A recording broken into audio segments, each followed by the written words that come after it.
Je suis Juliette Dargan. Depuis toute petite, j'aime écrire des histoires originales. Je suis aussi musicienne et chanteuse. J'ai imaginé 25 histoires de fantômes, de créatures ou rencontres paranormales.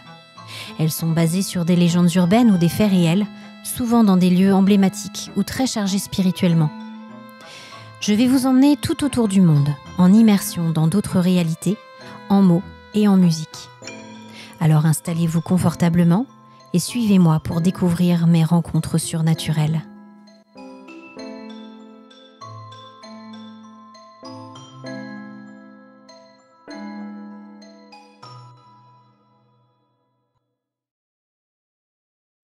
Vous écoutez Rencontres surnaturelles de Juliette Dargan.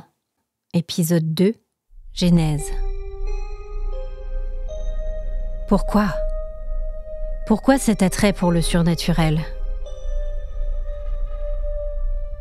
Pourquoi cette curiosité, cette envie dévorante d'en savoir plus, de comprendre, de découvrir si ce que je lis, ce que je vois, ce que je ressens est vrai ? Cette question, ce pourquoi, a bercé toute ma vie. Et je profite de ces moments de réflexion que je partage avec vous pour creuser un peu du côté de mon passé.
La famille du côté de ma mère est issue du nord de l'Auvergne, entre l'Allier et la Nièvre.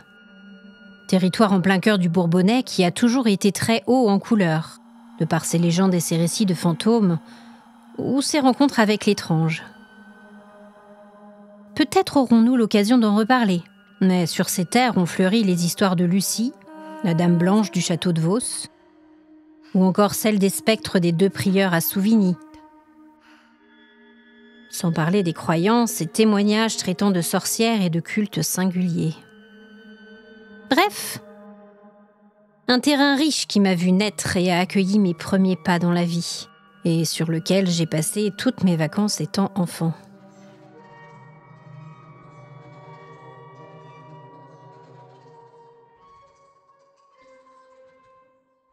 Mon grand-père possédait 2 maisons. Les Préaux, vaste propriété du début du 19e, située à Yzeure, dans la périphérie ouest de Moulins, et la demeure dans laquelle il vivait à l'année, localisée rue Michel de l'Hospital, dans le centre-ville de Moulins. Des 2 maisons, je connaissais mieux les Préaux, car c'est là que je passais tous mes étés jusqu'à mes 13 ans et la mort de mon grand-père. Pourtant, j'aimais aussi énormément sa demeure de Moulins, car pour moi, petite fille, elle était une émanation de l'être extraordinaire qu'était mon grand-père.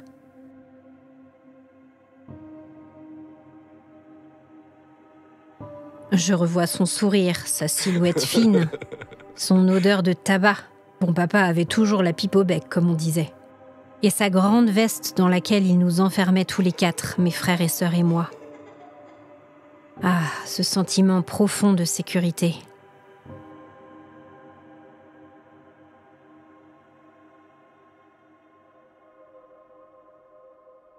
La maison de bon papa à Moulins portait un parfum très distinctif. Peut-être pas forcément très agréable pour une personne extérieure, mais moi je l'adorais.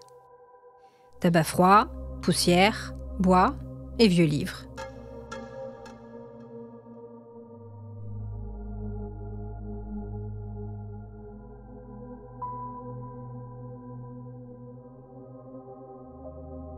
On y entrait par une porte cochère donnant dans une première cour où se trouvaient les communs et les écuries. Puis un deuxième passage qui menait au jardin couvert de gravier blanc situé devant la maison. Sa façade formait un L et elle était partagée en deux. La partie la plus grande appartenait à des amis de la famille que j'appellerais ici les Romers.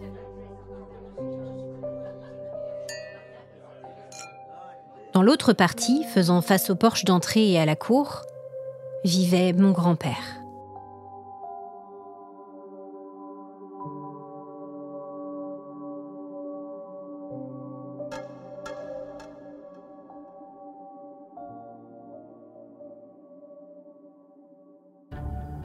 Sa demeure était toute en longueur, avec des pièces réparties sur 2 étages, de chaque côté d'un très vieil escalier central en bois, qui, si je me souviens bien, était classé au répertoire des monuments historiques.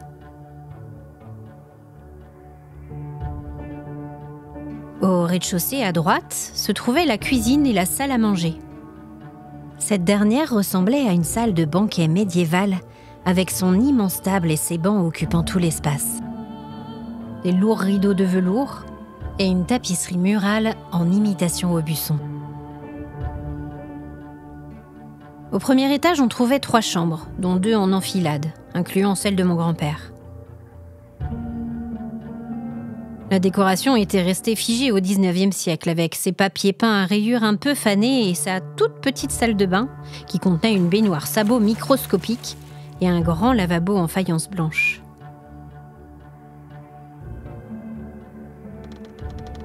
Au deuxième, l'escalier amenait à un grenier aménagé en chambre assez rudimentaire.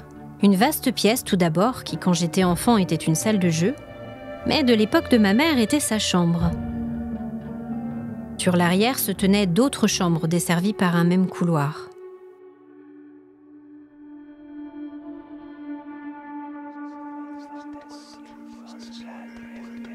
Dans la plus petite se cachait un secret interdit, qui pourtant m'a attirée de façon presque magnétique et occasionné de nombreuses punitions. Non, rien d'inconvenant, je vous rassure.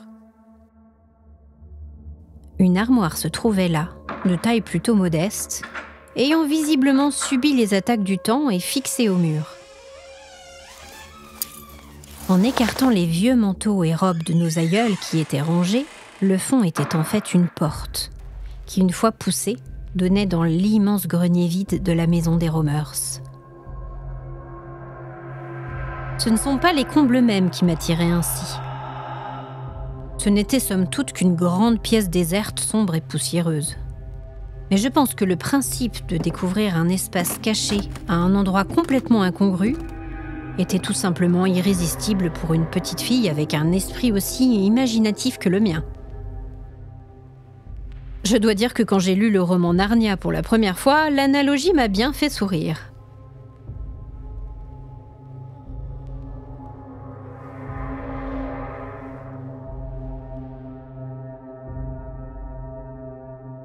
Cette maison était habitée,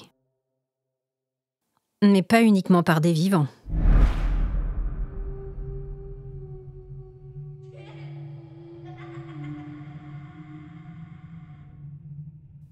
L'escalier central, l'élément le plus ancien de la demeure, avait toujours canalisé un certain nombre de phénomènes. Je revois ma mère nous raconter l'un de ses souvenirs d'enfance.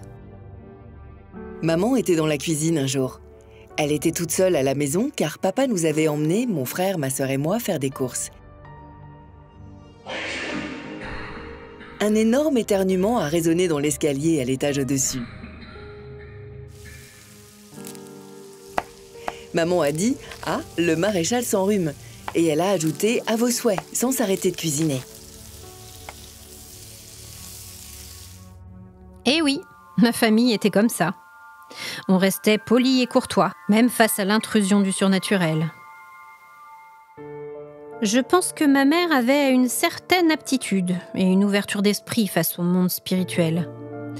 Elle était très sensible, un peu écorchée vive, et même si la perspective d'être confrontée au paranormal lui faisait peur, je suis persuadée que cela l'intriguait aussi profondément.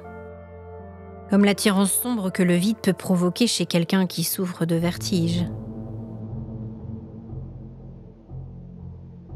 Quand elle était petite, comme je vous l'ai dit, maman dormait au 2e étage, dans la première pièce du grenier. En fait, elle a pu s'installer dans cette chambre après que son frère, qui l'occupait avant elle, ait obtenu la permission d'en changer. Heureuse et fière d'avoir cette grande pièce pour elle toute seule, maman s'est couchée pour cette première nuit avec toute l'excitation de la nouveauté et peinant du coup à trouver le sommeil. La lune était pleine ce soir-là. Le palier desservant l'escalier devant la porte de sa chambre était éclairé par une petite lucarne de toit. Sa porte étant vitrée, sans rideau, elle pouvait donc voir l'espace illuminé d'une lueur pâle à l'autre bout de la pièce. C'est à ce moment qu'elle a vu se matérialiser à travers le verre une longue main fine et visiblement féminine. Elle distinguait parfaitement les doigts blancs délicats, le poignet et jusqu'au milieu du bras. L'apparition semblait flotter dans l'air et jouer avec le halo de la lune en un mouvement fluide et presque dansé.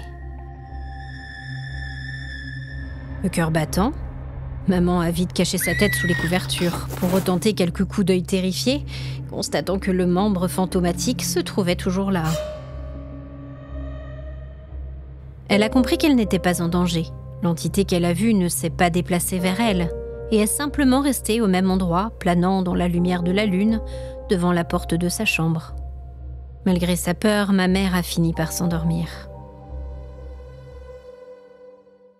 Au petit matin, la logique et la réalité ayant bien repris leurs droits, elle s'est convaincue qu'elle avait été victime d'une hallucination. Et ne voulant pas passer pour une imbécile, elle n'a pas osé raconter sa vision nocturne. Évidemment, le soir suivant, elle a été témoin à nouveau du ballet lancinant de la main funambule. Cela a duré ainsi pendant tout le cycle de la pleine lune. Difficile de se persuader qu'on a rêvé à 4 reprises consécutives de la même chose. Très troublée par cette vision terrifiante, maman a fini par ouvrir son cœur à son frère et à sa sœur au détour d'une conversation. Son frère lui a alors dit d'une voix presque espiègle : « Pourquoi crois-tu que j'ai demandé à changer de chambre ? » Est-ce que le fantôme est parti ensuite ? A-t-il été repoussé dans les limbes de l'au-delà par un médium ? En gros, quelque chose a-t-il été tenté pour remédier à la situation ? Eh bien non. Les parents de ma mère lui ont simplement expliqué : « Tu sais, les vieilles maisons sont souvent habitées. » Et ils ont installé un rideau devant la porte de sa chambre à l'intérieur de la pièce. Ma famille était comme ça.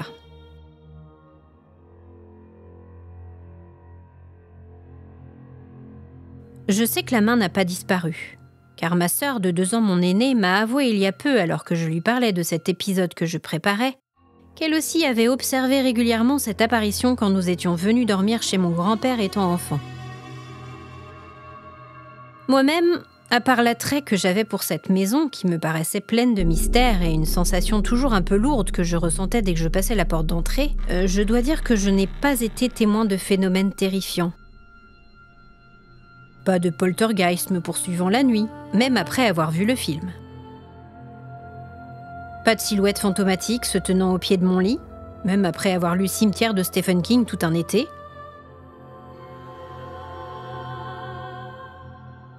Il y a juste eu un tout léger incident que j'ai vécu même plutôt comme une réprimande, une sorte de tape sur les doigts, pour m'indiquer qu'il vaut mieux ne pas interagir avec des forces que l'on ne connaît pas. C'est d'ailleurs la raison pour laquelle je me suis toujours refusée à participer à une séance de Ouija.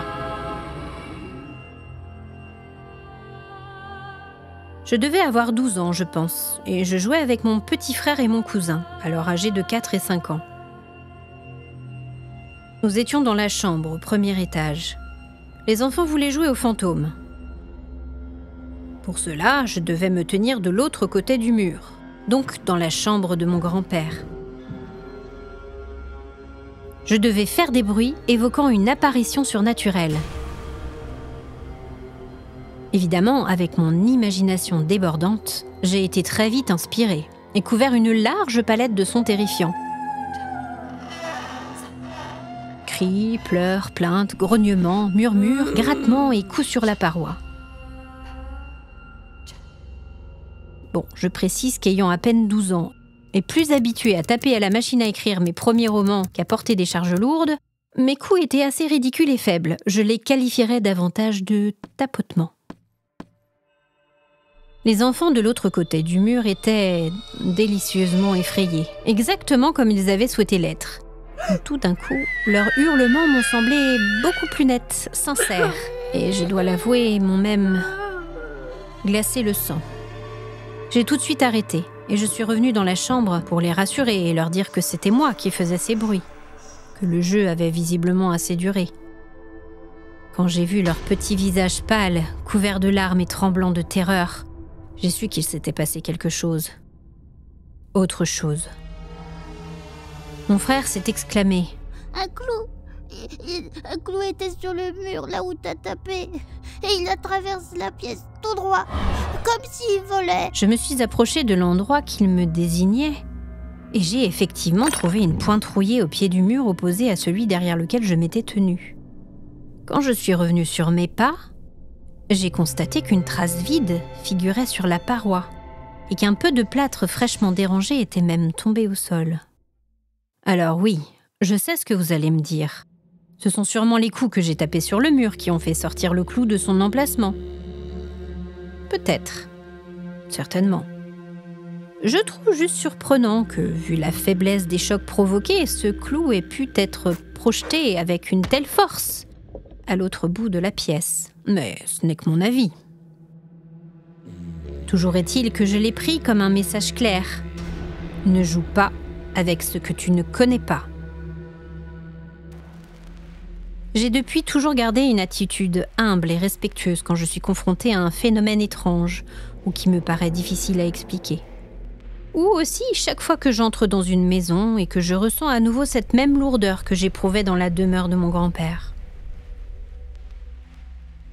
La dernière partie de l'histoire que j'ai vécue dans cette maison se passe malheureusement après le décès de bon papa. J'avais 13 ans. C'était ma vraie première confrontation avec la mort, du moins la première que j'étais en capacité de comprendre, et j'étais dévastée. Le chagrin de ma mère et de ma tante, ce sentiment de vide immense et définitif, la certitude que cette insouciance de l'enfance avait été brisée, c'était un moment très dur pour moi. Le type de blessure que l'on porte un peu toute sa vie, même si la cicatrice qui la recouvre fait que l'on n'y pense pas forcément au quotidien.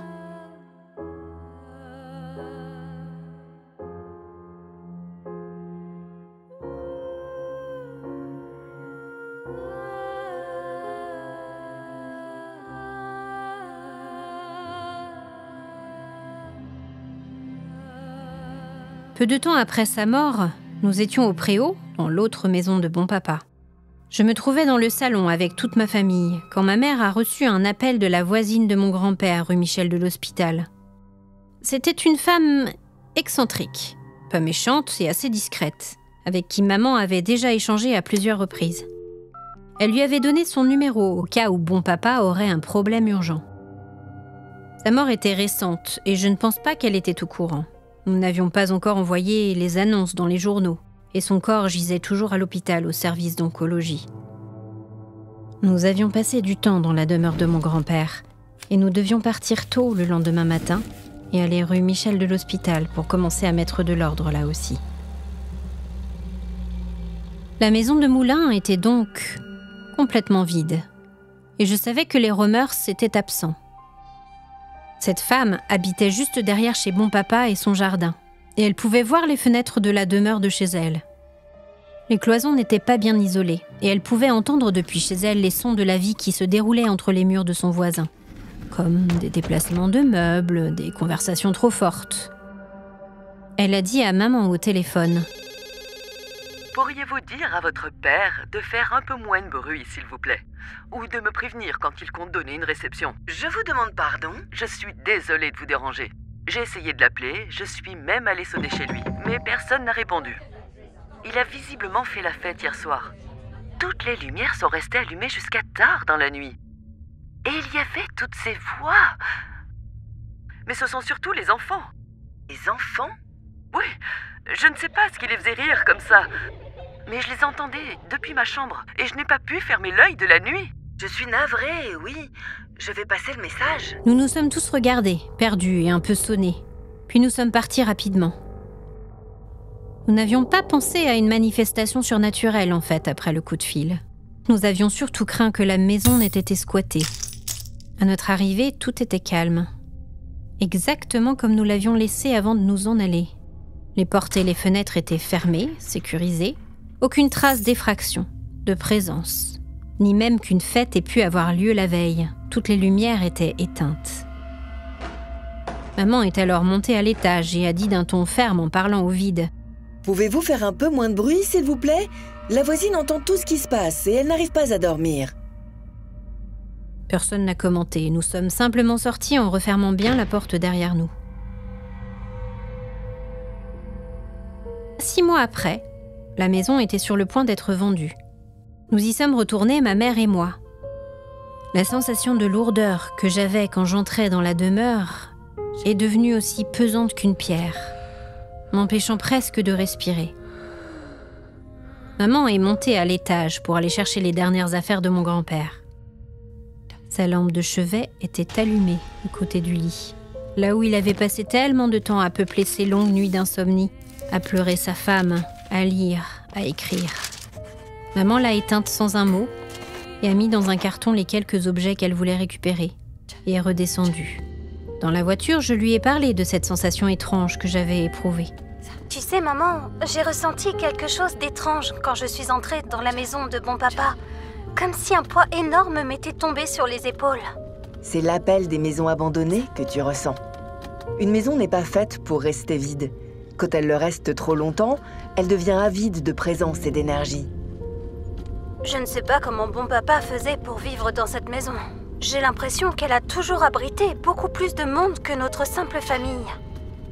Je lui ai posé cette question. C'est la première fois que j'ai osé évoquer avec lui le fait que la maison soit habitée. Je lui ai dit « Papa, tu n'as pas peur de vivre tout seul dans cette grande maison avec toutes ces présences ?» Vraiment?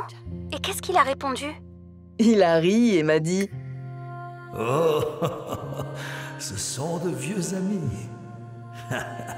Nous sommes habitués à vivre ensemble depuis toutes ces années. » Peu de temps après, nous avons vendu la demeure de mon grand-père. Et je n'y suis malheureusement jamais retournée.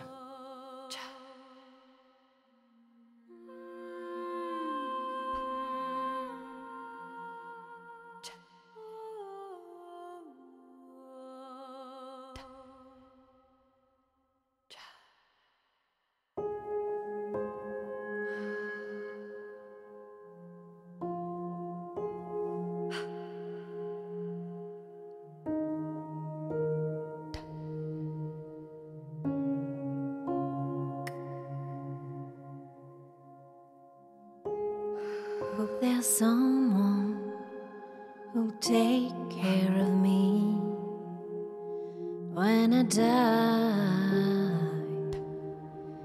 Will I go?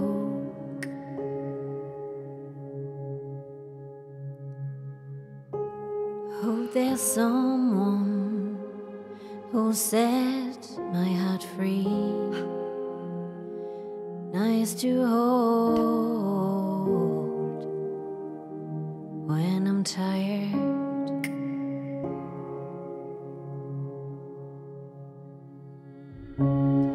There's a ghost on the horizon when I go to bed. How can I fall asleep at night? How will I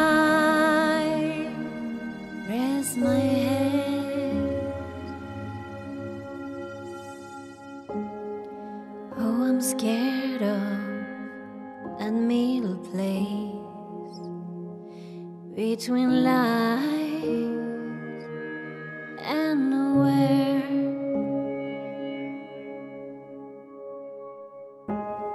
I don't want to be the one left in there, left in there.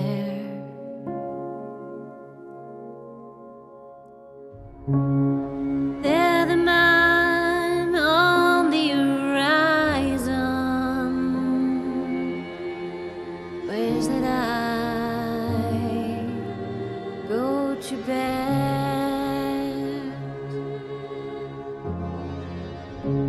If I fall to his feet tonight, will I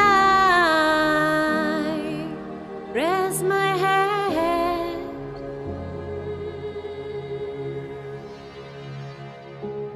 So there's hoping I will not drown or paralyze in light.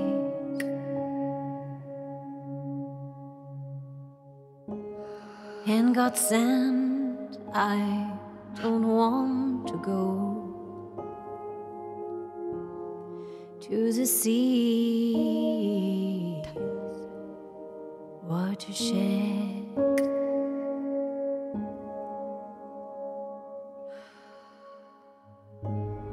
Hope there's someone who'll take care of me when I die. Where will I go? Hope there's someone who'll set my heart free, nice to hold when I'm tired.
Merci d'avoir écouté cette nouvelle rencontre surnaturelle. La prochaine fois, je vous emmène en Louisiane sur fond de malédiction vaudou. À très vite.